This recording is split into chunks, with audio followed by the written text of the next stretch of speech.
కాలేజీలో చదువుకునే రోజుల్లో రాజేంద్ర ప్రసాద్ అని ఒక ఆయన వచ్చాడు. అప్పటికే ఆయన మ్యారీడు, ఏదో వాళ్ళ ఇది ఇన్స్టిట్యూట్ తరఫున చదువుకోవటానికని వచ్చాడు. వచ్చినప్పుడు ఆయన అన్నాడు, చలం గారు మీరు అన్నీ బాగా చేస్తారు కానీ మూమెంట్ సెట్ చేయరేంటి సార్ అన్నాడు. మూమెంట్ సెట్ చేయకపోవటం ఏంటండి అంటే, ఒకే చోట నుంచి ఉంటే బోర్ కొడుతుంది కదండి, అందుకని చెప్పి ఇలా వెళ్ళి వాడితో మాట్లాడి, ఎవరితో మాట్లాడుతున్నా వాడి దగ్గరికి వెళ్ళటం, వాడితో డిఫర్ అయినప్పుడు దూరంగా వెళ్ళటం, అది కాదయ్యా అని మళ్ళీ వచ్చి ఎక్స్ప్లెయిన్ చేయటం, అలా నాటకంలో అక్కడే ఉండి డైలాగులు చెప్పకుండా అలా మూమెంట్ చేసుకోవటం వల్ల ఆడియన్స్ కూడా చేంజ్ కనిపిస్తుంది, ఇంట్రెస్ట్ వస్తుంది. సినిమాల్లో కూడా ఒక ప్రిన్సిపల్ ఉంది, కెమెరా అన్న కదలాలి, ఆర్టిస్ట్ అన్న కదలాలి.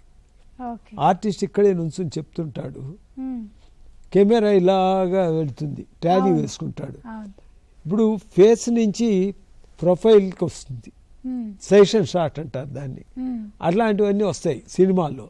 అదే ప్రిన్సిపల్ మనం డ్రామాలో కూడా అడాప్ట్ చేయాలి. ఎంతసేపు మన నుంచుని చెప్తుంటే బోర్ కొడుతుంది కదండి అని చెప్తే అవన్నీ కూడా నేను అడాప్ట్ చేసుకుని మెల్లిగా ఎల్ఐసిలోకి వచ్చిన తర్వాత ప్రతి డ్రామాలోనూ అది అడాప్ట్ చేసుకుంటూ వస్తున్నాను. అది మాత్రం నేను నాదంటూ ఒక బ్రాండ్ వేసుకున్నా. అంటే మీరు అదొక కొత్తగా మీరు ఒక కొత్త ట్రెండ్ సృష్టించారు. స్టేజ్కి అది చలంగా ట్రెండ్ అని ఒక ఇది వచ్చినట్టుగాను